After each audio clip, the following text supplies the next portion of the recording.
Welcome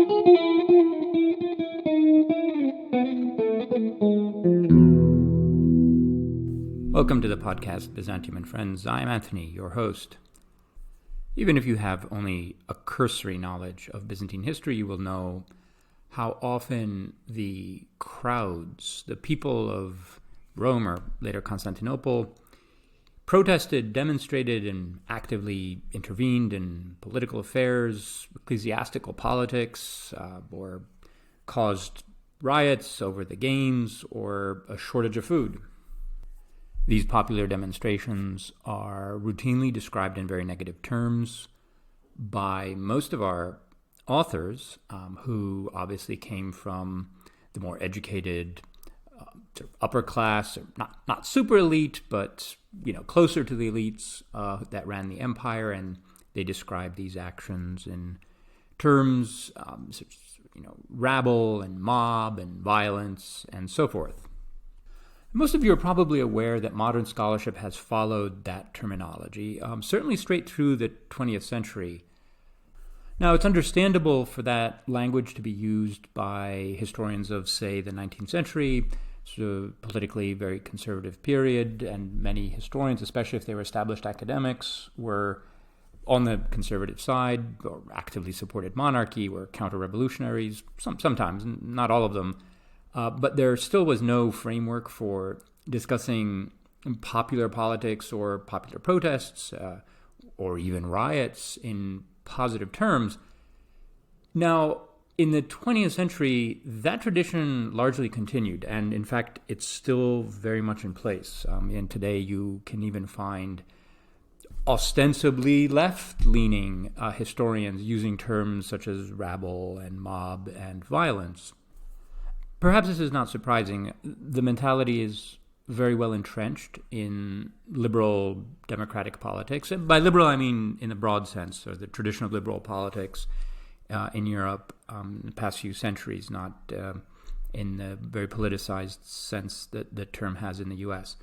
And in the model of liberal representative democracy, the people are supposed to exercise their political rights through specific institutions, in particular elections, and to leave the conduct of policy and politics to the experts or to the politicians whom they have formally authorized to act on their behalf. So, yes, it's understood that the purpose, the goal of the political system is to advance the interests of the people, but that they're not supposed to do so sort of vocally or much less violently themselves, but to delegate that authority to more, sober, mature, and experienced and wise experts and politicians. And so in the liberal tradition, mass action by the people themselves in the streets, right, sort of physically blocking the operations of government,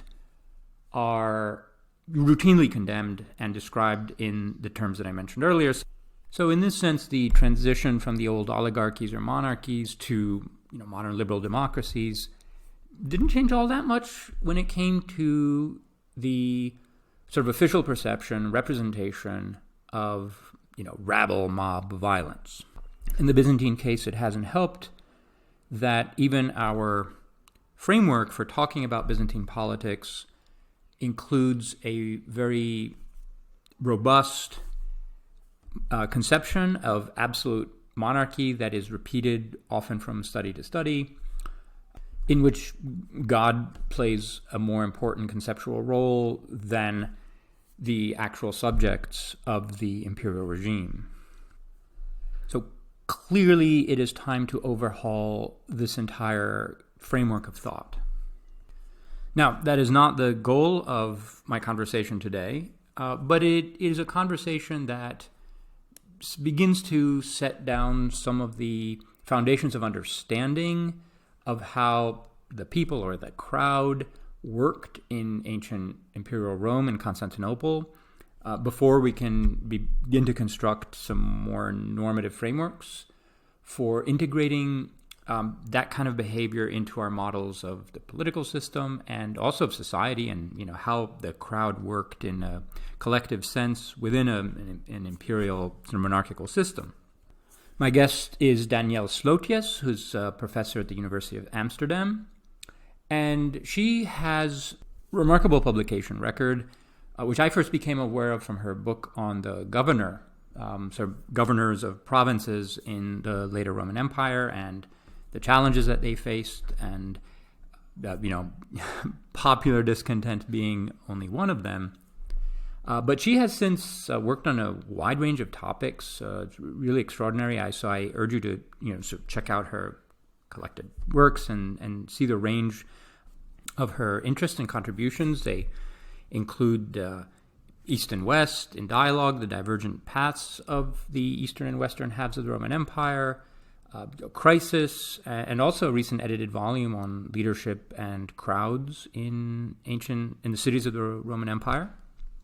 So in this discussion, we cover topics ranging from the nature of crowd behavior in late antique Rome and Constantinople, the possible ways in which crowds functioned, their relations with authority, but also, very interestingly, how their mass behavior interacted with the topography of the city, right? So the physical setting that, after all, the emperors themselves had constructed. So more on all that, during the discussion. I wanted to add some final thoughts of my own on the matter of popular protests and especially their relationship with liberal democracies, and the fact that it's not only that we are going to need a new model for understanding what all those people are doing in the streets, but that it's kind of already been forced on us in the sense that certainly by the 1990s, if you were paying attention, but it would have been impossible to miss in the early 2000s, that our politics has become increasingly dysfunctional in the sense of larger and larger groups of people are realizing that the liberal democratic project is not advancing their interests, but that the formal institutions that were supposed to do so, elections and others, parliaments and so forth, have kind of been captured by plutocratic, oligarchic interests, and that we face an extraordinary range of existential problems that those institutions seem to be resisting any kind of attempt to, take the actions that we need. And so, none of us is a stranger to the sight of, or actually participating in, popular protests that sometimes even turn violent around the edges regarding issues from climate change and economic inequality and the fact that we have police death squads and you name it. And there's a question as to whether we will be able to come to terms with those problems through the institutions that we were raised to believe work for us if we just work through them, or whether some of these will require some louder voices, and those are collective voices, to speak up. And the scenes that we've seen around the world, right, from the United Kingdom and France and the United States and Turkey and the Arab Spring when it happened and so forth, are sort of acclimatizing us more to a more Byzantine model of political action. And who knows where this is all going to go. But if our institutions continue to be regarded by greater and greater parts of the body politics as dysfunctional and unable to provide solutions, so that's a definite problem that we face. It is alarmingly the case that even in the later 20th century, some of the most significant advances, especially in the areas of civil rights and the environment, were grudgingly conceded by our elites after years of sustained pressure in the streets. And that kind of pressure was itself the result of organizing by people who did not have political power or hold political office. And it's precisely this kind of organizing that we may slowly begin to detect even in our sources for Byzantium. Many thanks again to medievalist.net for hosting this podcast on their website as well. And so without any further rambling on my part, here is my conversation with Danielle. Hello, Danielle. Welcome to the podcast. Hi. So I'm really happy to have you on here. And you've worked in such a interesting and broad range of topics. And I was fascinated to see that most recently you're turning to the question of the crowds and crowd behavior and psychology in late antiquity, also Byzantium. And I thought this was interesting in part because even though you've done a lot of things in between, I remember your name is associated in my mind with your first book, which I think was on the governor in late antiquity.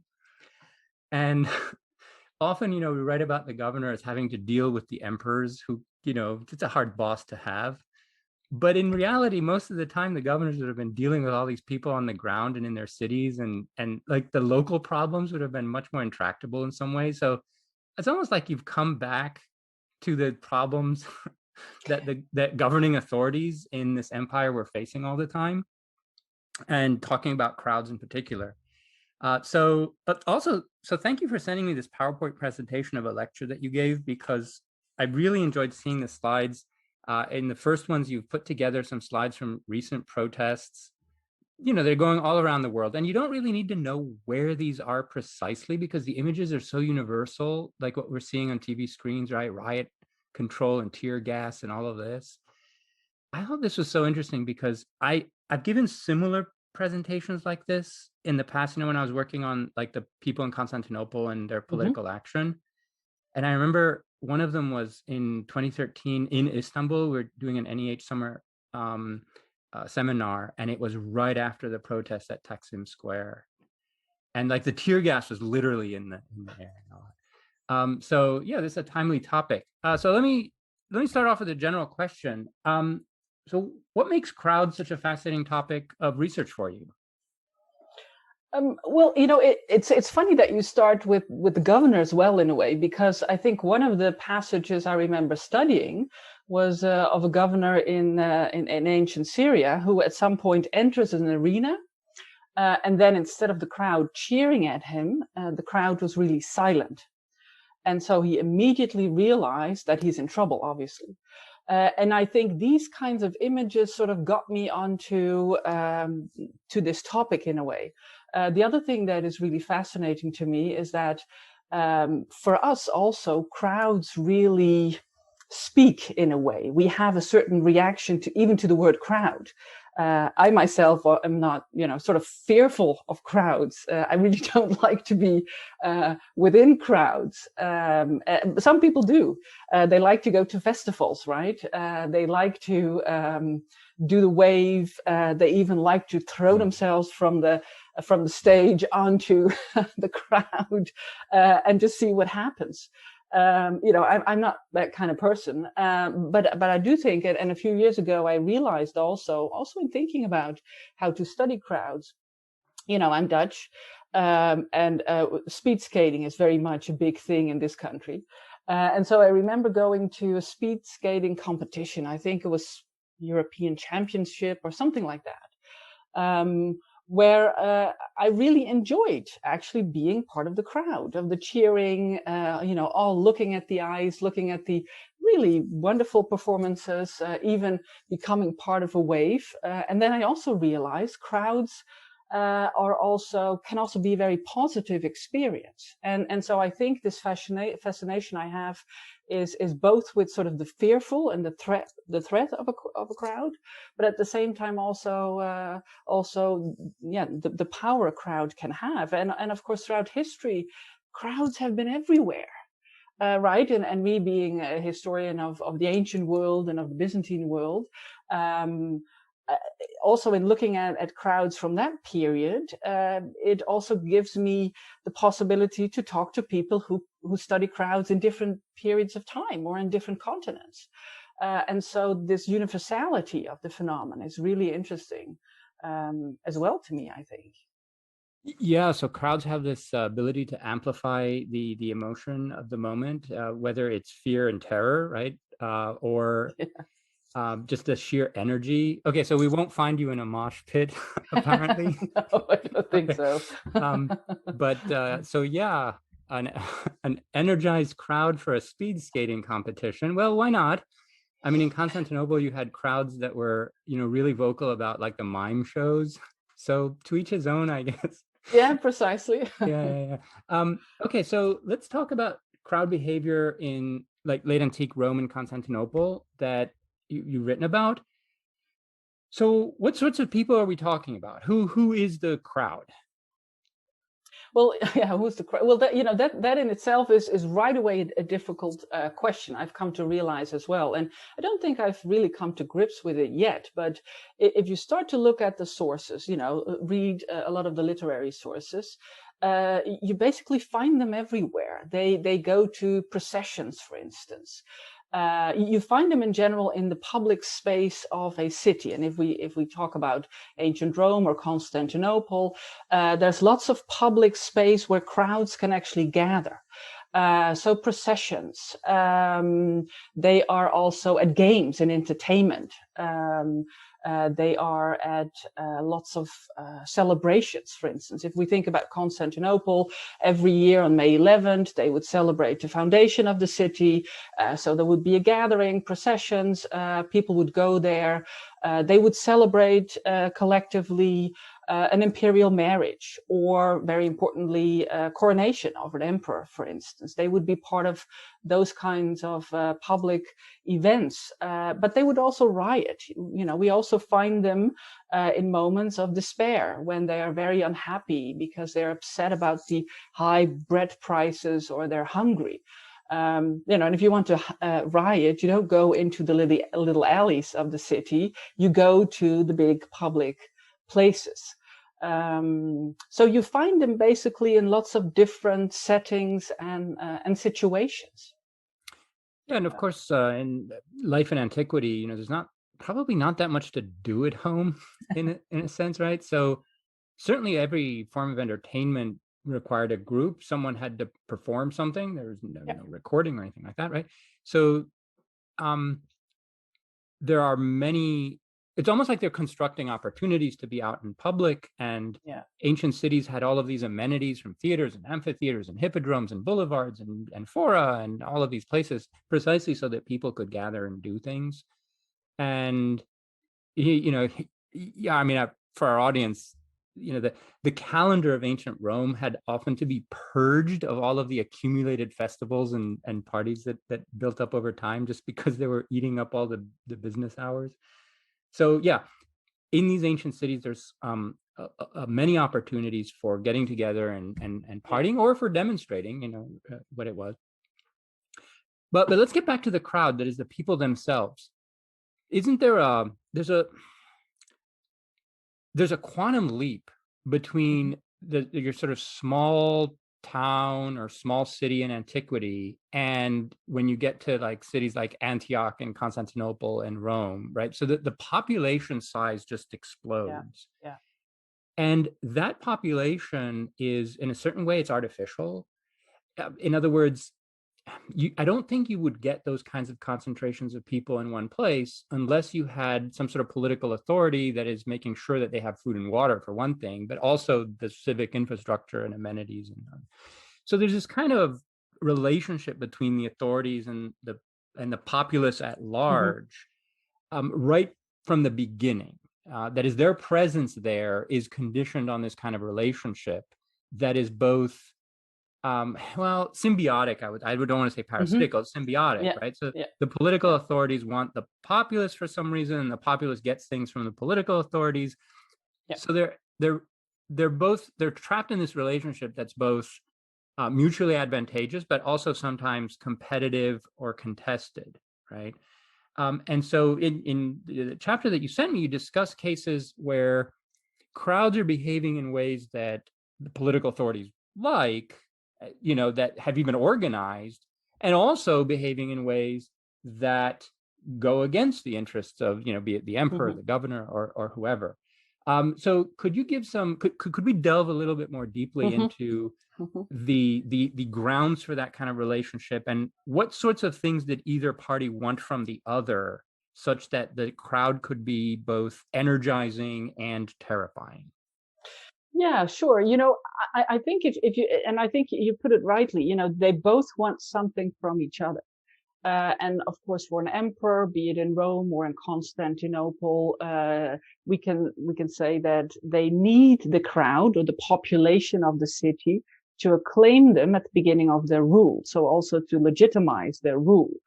But the crowd also expects something back in infrastructure, in an emperor that brings peace to them, that makes sure that they have food, that gives them entertainment. And I think there's a certain tension also because the crowd in itself, and that's of course the advantage in a way of also the anonymous crowd, the population of the city, they will survive an individual emperor.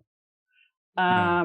And so in a way, the mechanisms of their relation will continue, even if the individual emperor dies or goes out to battle and is gone. But the institute and what it represents is still there. And so the crowd or the populace or the populus Romanus, which is often used for the city population of Rome as well, especially in its political position of legitimizing an emperor in his position, is really important. Um, in return, I think, and that's what fascinates me also with these crowd gatherings, for instance, at games, if you think about the Circus Maximus, or the Colosseum in Rome or the Hippodrome in Constantinople, these were also occasions where the people could meet the emperor. These were also public occasions where they could show their, happiness and content about them, but at the same time, perhaps, being unhappy. What I said before about this one governor arriving in the arena and all of a sudden the crowd is silent, then there's trouble. And what fascinates me again, I guess I use the word fascination quite a lot here, but that you have this emperor, both in Rome and in Constantinople, having, very physical closeness to the people. And if you think about the Circus Maximus in Rome, 250,000 people Yeah. gather. Even, well, I don't think here in the Netherlands or in Europe, we don't have those, locations where so many people come together. Yeah. And they didn't come, they came together quite often. And so the emperor in a way is also very, very vulnerable by putting himself out there. We see that in very famous riots in Constantinople in 532 under the rule of Justinian with the Nika riots, because in the Hippodrome, and that's interesting, both in Rome and in Constantinople, the imperial box, so to speak, where the emperor would sit, and watch games or horse races, was adjacent to the palace, but was also part of that stadium. And so there's this awareness, I think, also from both sides, that there was this vulnerability, accessibility to each other. On the other hand, there was, of course, also the imperial power and the imperial guard, and you were supposed to behave if you were part of the crowd, right? I mean, Yeah. this is also sort of this, again, universal mechanism that, and I think we all know, if you're part of the crowd, you have to adjust to the pace of the crowd. If you go sit in the stadium, there are certain seats where you can go sit. And so there's also this sort of order, that is necessary to be part of this relationship. If you want to meet the emperor, then you also have to adjust and become part of the mass. So there's lots of tensions and different aspects here, I think. Yeah, even from the standpoint of like political science, you could divide regimes into those where the rulers not only have but need to have, for their legitimacy, like you said, some sort of relationship with the populace that they need to enact and perform and repeat. And those that don't, so for example, you often have an itinerant court that moves Mm-hmm. from some Yeah. temporary capital to a temporary capital, and doesn't have like a populace to whom with whom it has this dialectical relationship. like, anything from the Mongols to the early Merovingians, and, this sort of thing. And it seems there's something inherent in the Roman order that it needs that kind of relationship. I sometimes think in the later 3rd and 4th centuries, it's almost as if the emperors, kind of, they left Rome and they took to moving around the frontier with their armies, and it was almost like the two sides kind of separated for a while, and you have itinerant emperors, but they always kept this notional relationship, right, to a crowd, to a populace, by using temporary capitals along the frontier as if they were Rome, and then later settling in Constantinople and restarting the whole thing again. So I think they never quite got out of that relationship, but it could have turned into something very different. But, precisely. Well, there must have been also people, of course, especially in those situations, right, when the emperor was traveling, who would come from Rome or Constantinople with them. On the other hand, I think we tend to forget also, even while they were on the move, still members of their family would be in Rome, for instance. So they would sort of substitute that imperial power that was embodied in the emperor, who was perhaps on campaign or away.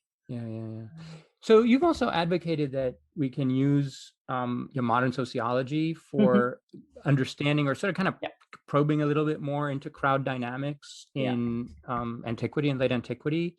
Can you give us some examples of what you have in mind? So what can we learn from modern theories?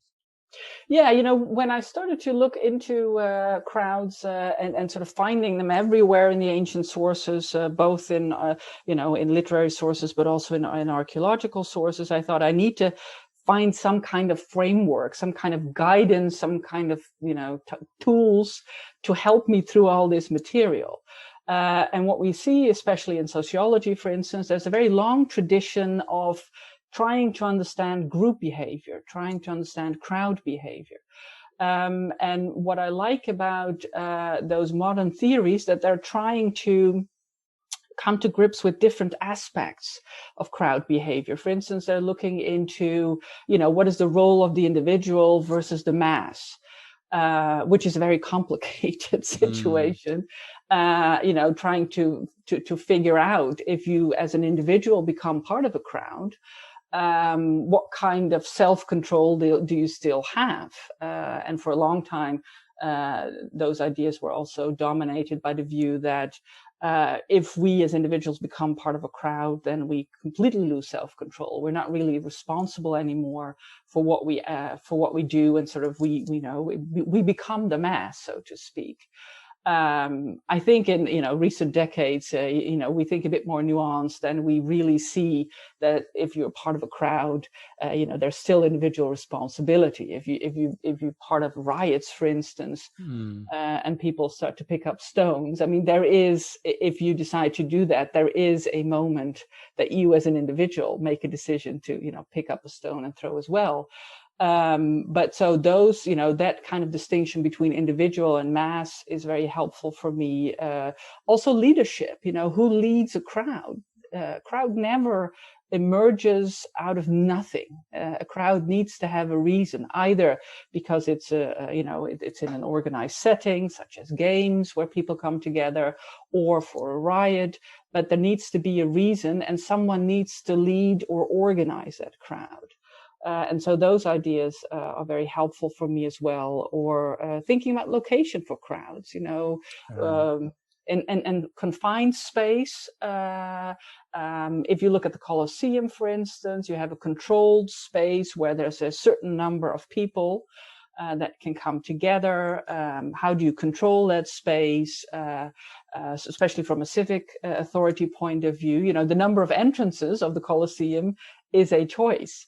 If you look at the Colosseum in Rome, it has about, I think, 76 entrances. That's not 10, that's not 120, it's 76. And so there is a decision, decision was made when they build it. And that's also, of course, a matter of crowd control. Open spaces are completely different again. Lately, that doesn't necessarily come from sociology, but also the ideas from the sensory turn, where people are all of a sudden starting to think about the senses. What do we smell? What do we see? What do we taste? Can you apply that to mass gatherings? And for me, especially in looking at processions in Constantinople, that might also be a tool to understand what the human experience was of people when they gathered together for a procession. Well, these are fascinating points. So let's take them in turn. I want to start with the question of the internal dynamics of the crowd. And you mentioned the individual and leadership and so on. And I confess, in the ancient sources, I'm stumped by this. The crowd usually just appears as a monolith. Like you can't really, go into the internal, structure of who's who's setting the tone, who's, pointing them in the direction or whatever. Have you found any cases where we can get into a little bit more granular detail? Well, you're quite right. If you start to, I've gathered quite a lot of passages over the past few years, and you don't really see a lot of glimpses of individuals. Once in a while you'll get a name, or you get a sense of that within a crowd there are smaller groups of crowds, for instance. We have to keep in mind that a crowd is never sort of homogeneous. You always have sort of active people within a crowd. And then, of course, we have the passive bystanders who just, they just move whenever the crowd moves. But there are only very few instances in the ancient sources where all of a sudden you get a glimpse of someone who leads a crowd, or where they give you a name. But in general, it's very difficult. The other thing that makes it difficult to work with the literary sources also is that we often, we also have to think about, are the authors who write about these crowds, do they really refer to real historical crowds? Or is it what you also see, a rhetorical device? Often, especially, most of our authors, of course, are elite authors. They don't really like the crowd. No. They, tend to, think of it as plebs. And even though in Latin in the beginning, the word plebs really was not a negative, didn't have a negative connotation. At some point it did. And for us, it certainly does. So what we often see is also that they use voiceless crowds where they, I think on purpose, they don't really show any individuals, because they just want to use them as the sort of, the emotional, volatile mob, precisely. Yeah. They can't do anything better than riot and be aggressive. And so you have to, from an authority point of view, you have to control them. So it does make it difficult. Can you tell us a case of an individual who is, rarely singled out in a narrative about crowd behavior? Well, there are some. If you look at some of the letters of Saint Augustine in North Africa, in some of his letters, there's one particular set of letters where he's actually, if you think about late antique bishops, all of a sudden they have their own crowd, of course, a congregation. And so he's very unhappy. He has apparently tried to explain to them that they really shouldn't drink so much in one of his sermons. And then it turns out that they don't really listen. So then he singles out, I think, one or two people where he talks to them and says, look, you need to, make sure that the crowd is, or the congregation, stop this kind of behavior. So there you see all of a sudden a glimpse of apparently the realization by St. Augustine that if you single out people, then you can have them as being members of the crowd, and perhaps, or obviously, as far as he thinks, influential figures. The influencers. They're the influencers. The influencers, precisely. Yes, the influencers. Yeah, precisely. Yeah. I remember a case. Oh, I may be misremembering it, but wasn't Porphyrius the charioteer once? He led a mob to attack a Jewish synagogue, I think, once. And he was the most famous charioteer of his time, right? Around 500. He was, I think, the most famous football player in the world or something like that. And he got involved in anti-Jewish riots or whatever. Well, yeah, and we see, of course, also if you talk about influencers, students sometimes ask me too, because I like to also talk about the acclamations of the crowds during lots of events in Constantinople. They often ask me if I show them some of the acclamations from the sources. They seem to be rather complicated, and of course this is a society where they're much more used to repetition and of course also remembering, but I think there was also the mechanism that they would have people within the crowd also who would sort of be the foresingers, Right. and who could actually, so there you also have a glimpse of individuals, but I think in general you're right, crowds are often very monolithic. Yeah, or they're presented that way. I mean, I Yeah, think you're right. presented. Yeah, surely. Yeah, I think you're right about the authors, because it's the same way as we see protests and demonstrations, the way they're covered on TV today, especially in a politically polarized climate, where one channel will say this is a protest against this great injustice, and another channel will say violent protesters destroying property. I think they're talking about the same people. Yeah. So our sources are, I think, taking sides in that way too.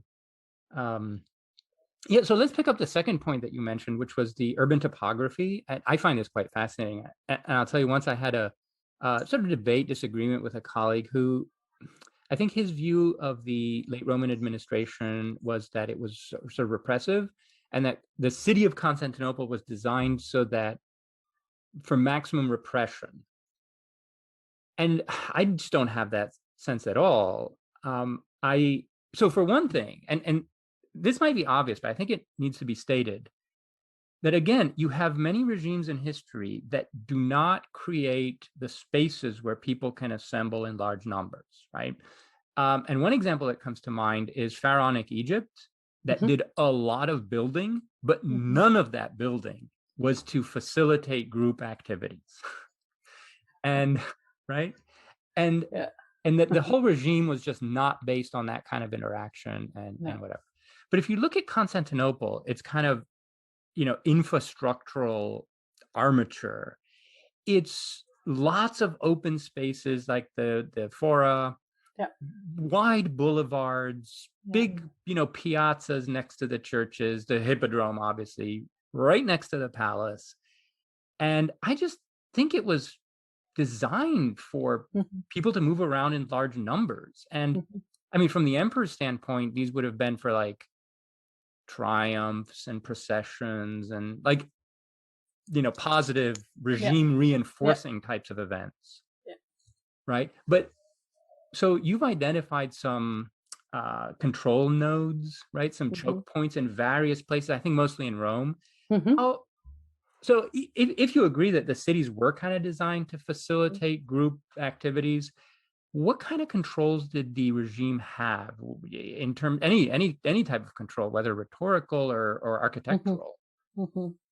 Yeah, well, I think you're right in saying that for Rome to a certain extent, but certainly for Constantinople, it was almost ideally laid out for large gatherings, especially during processions or in the hippodrome. And of course, I think the advantage for some of the emperors in Constantinople over Rome was also that there was still space, right, when they started to build it. And I think they were very much thinking also about, on the one hand, you need a crowd at processions also to acknowledge you, and especially during triumphal occasions, but also to have this display and these grand boulevards, these fora, imperial fora. These were also areas to publicly show your imperial power. And so I think also to create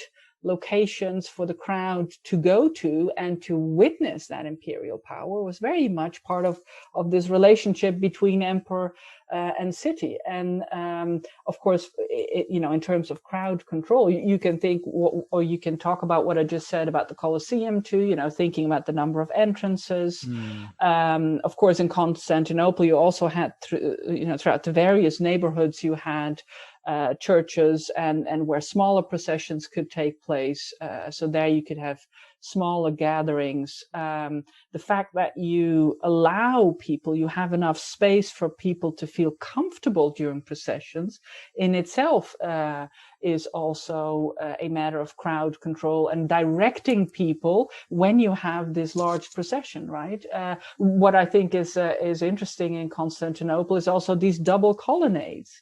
So people could stand on, a second level even, which I think, especially if you want to witness the emperor, I would want to be in the first, on the first floor, because then, of course, you might be able to witness the emperor on his horse, sort of almost, same height. But that in itself is also a matter of helping larger crowds of people to be able to gather together.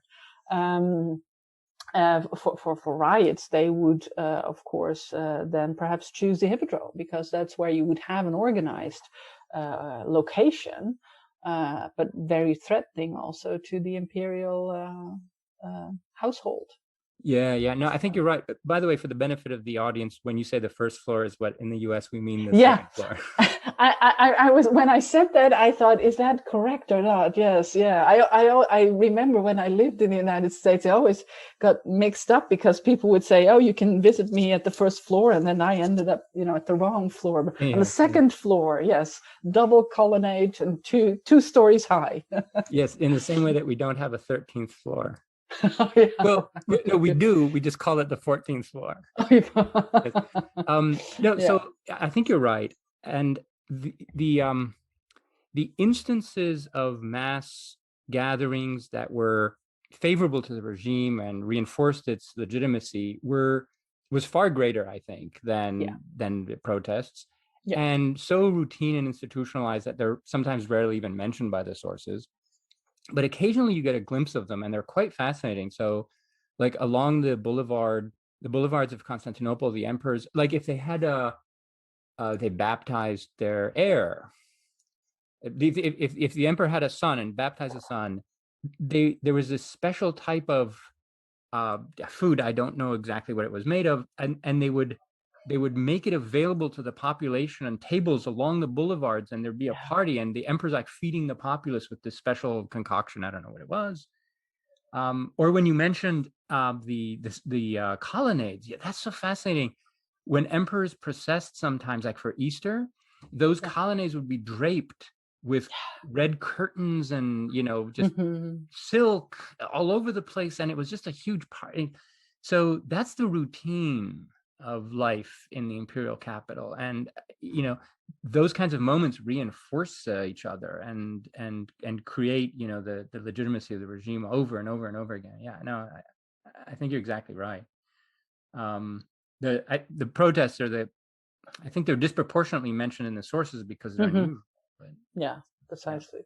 So, well, I think if you look at the calendar in Constantinople, I think, isn't it like potentially every 5 or 6 days there is a procession, and of course not these huge grand Easter processions, but you could potentially, well, you wouldn't, because you wouldn't have the time, as you would have to make some money and for a living, but potentially every 5 or 6 days there would be something organized.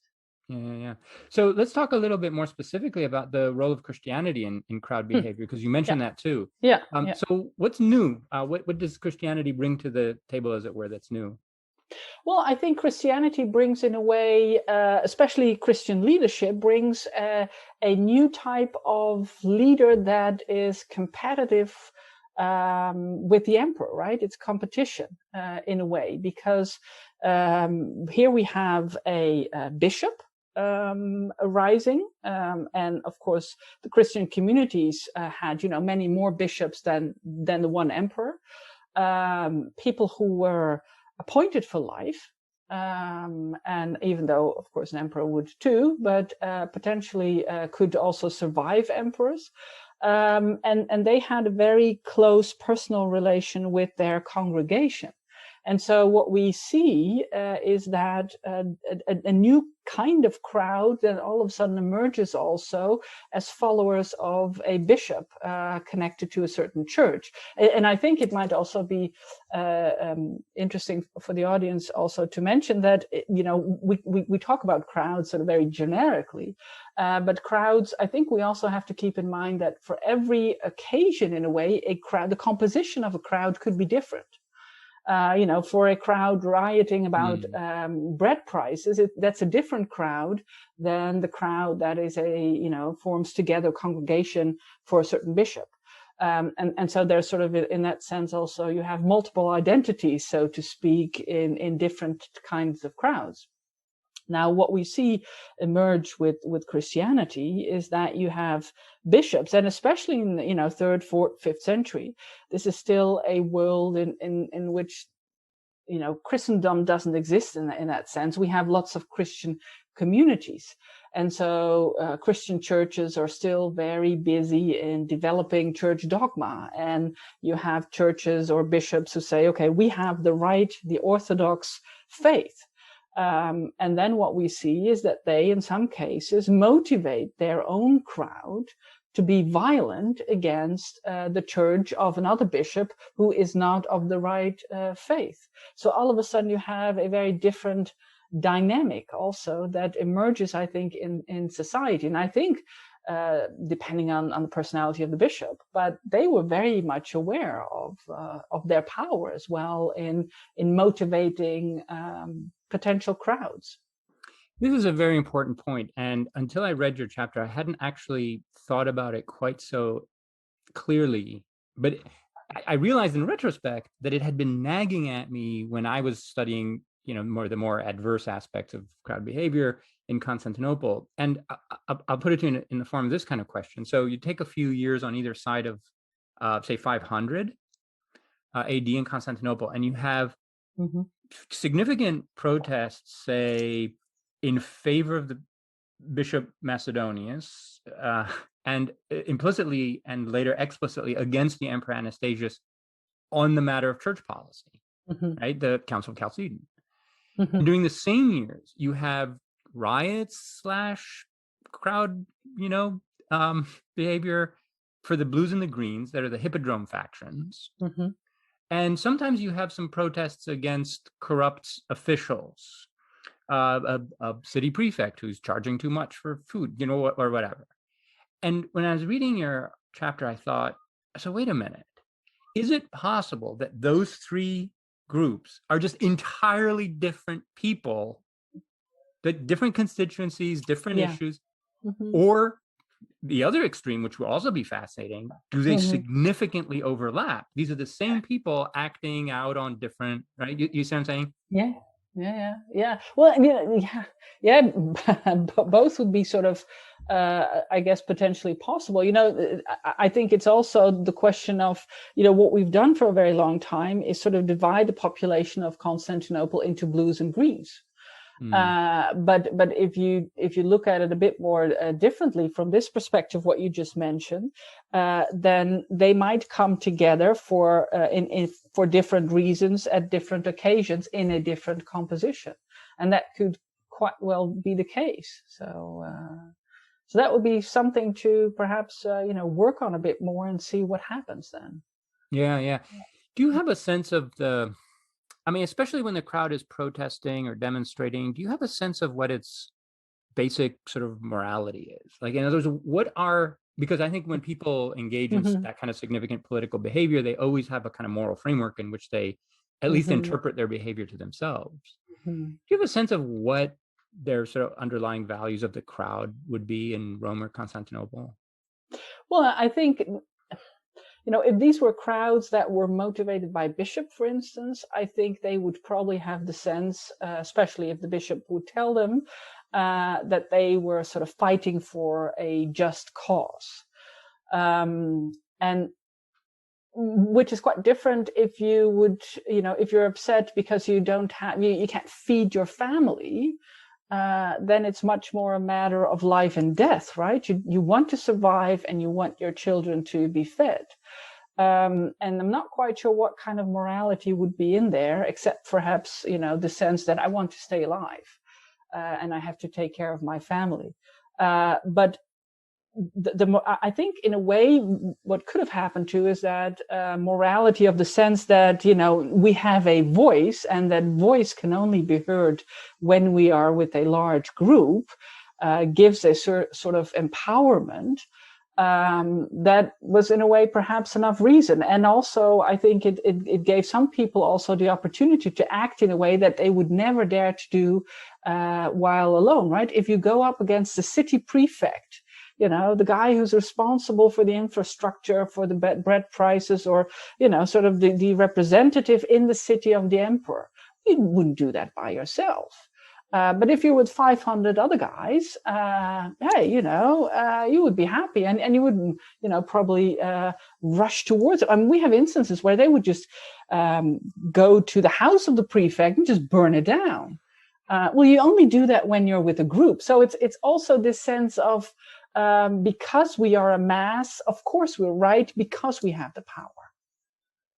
Yeah, and the fact that they turn on the authorities in that kind of way, and sometimes not, how should I put this, not the infrastructural authorities, not the apparatus of government, but the house of the whoever happened to be the city mayor or prefect at the time. So it makes me wonder whether they have this deep sense of unfairness, that there's an unfairness in the system. It's not like I want to survive, I need food, and I'm bringing 500 guys for leverage, but that no, there's something corrupt in the system, and the prefect is cheating and is price gouging, right? In other words, that when you get worked up about something that's so existential like that, you almost inevitably feel that someone is wronging you, that there's an injustice somewhere in the system. Right? And that motivates people, I think, much more. Yes, and if then you have one or two guys who can voice that wrong, right, and are able to explain that well, then you will follow. It's not like I just want something for myself. It's you're right, like I'm being treated unjustly. And that is a great motivator, that it because it makes you angry. Otherwise you're just in despair.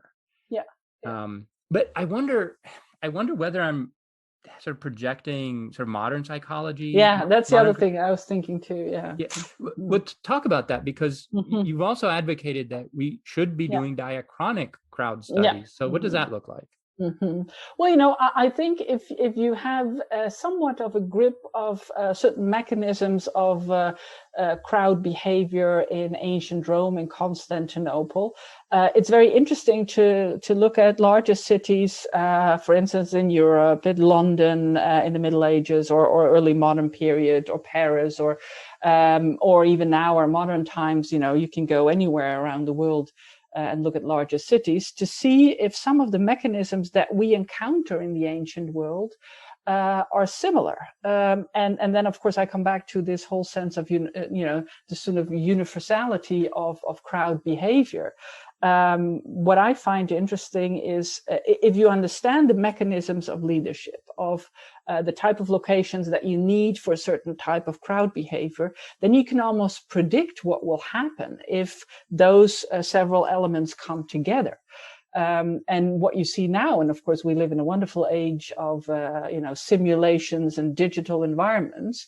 You can also, and I know they do that if in urban infrastructure, if new areas are developed, they set up digital environments, and they try if you set up squares, what happens when you have a lot of people leading into those areas. You can digitally simulate that.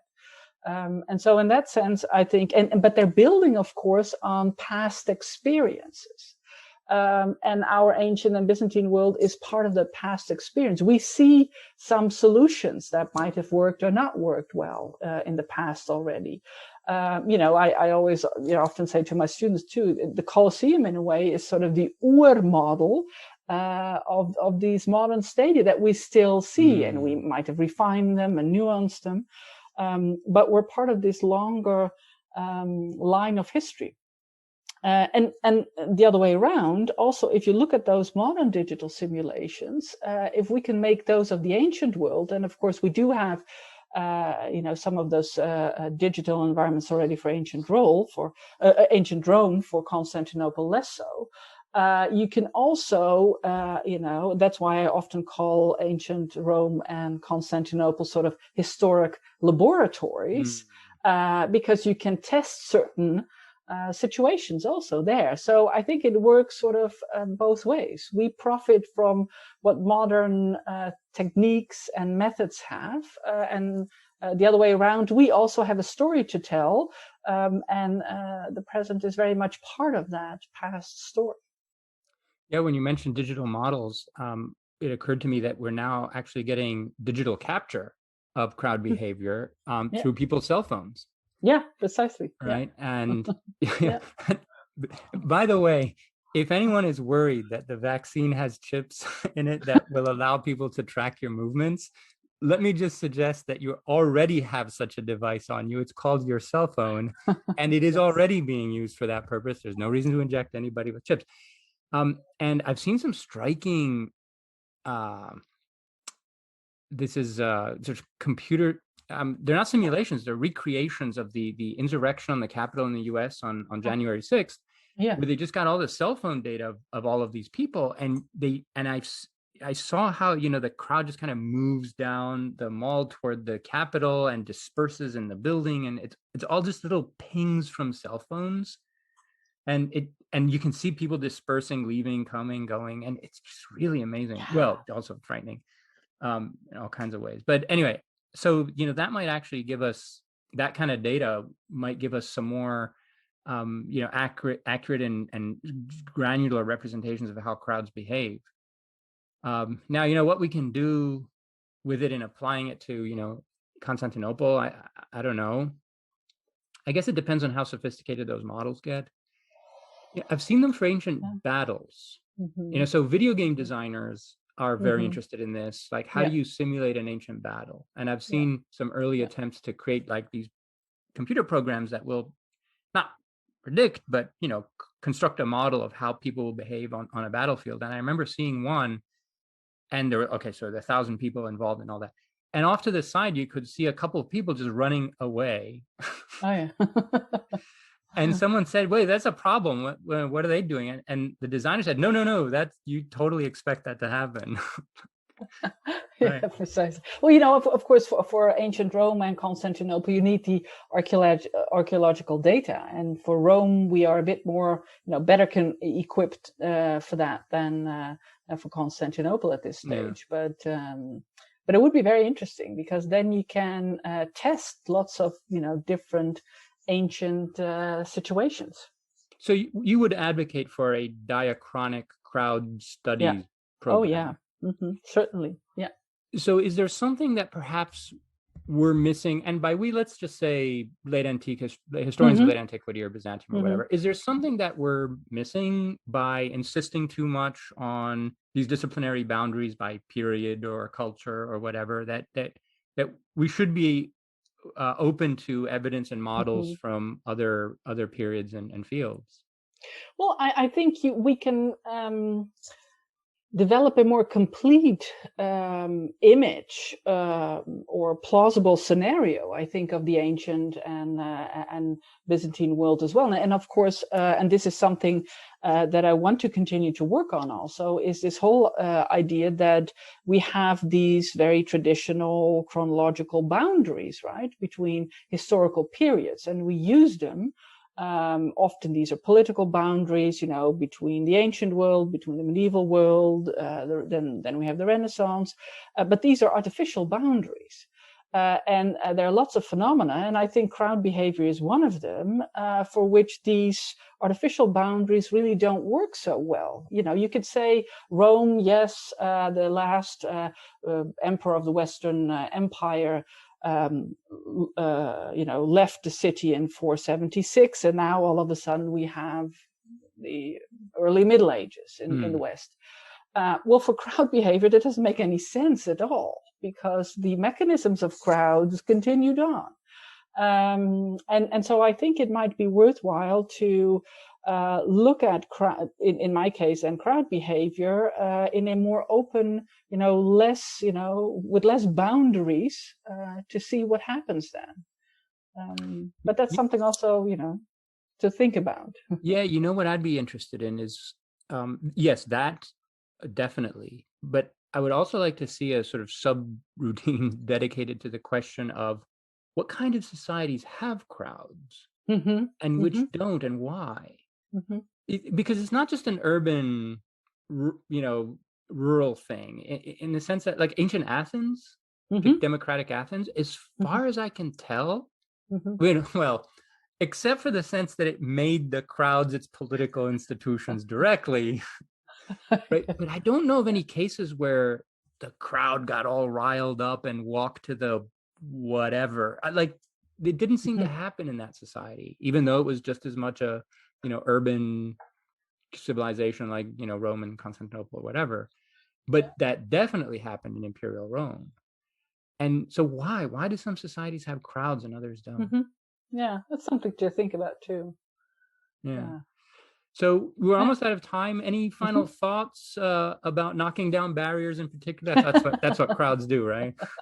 Yes, precisely. Well, I would say, this would be a challenge, I think, not only to us, but to everyone to sort of rethink in, how we think about especially these universal phenomena, and how we can make them also part of a discussion for people, not only for historians of different periods, but also for people who work in very different fields, who do digital simulations, who are in social psychology or sociology or urban design or human geography, right? To have that broad conversation together, because we look at the same phenomena from a very different perspective, and bringing that together, I think, would be really valuable. Yeah. And in addition to the psychology of people who join crowds, there are those who instinctively would not. I think I'm with you on that. And the same in late antiquity. I mean, you find people who just rather sit behind a monastic wall or do whatever and not get involved in the crowd. But I just have the sense that life in Constantinople was a place where, if 100 people turned up because of some reason, a few thousand more would show up to see what's going on. Yeah. Anyway, well, thank you so much, Danielle. It was wonderful to explore this topic with you. And thanks for coming on. I hope to have you back. Yes, you're welcome. Thank you.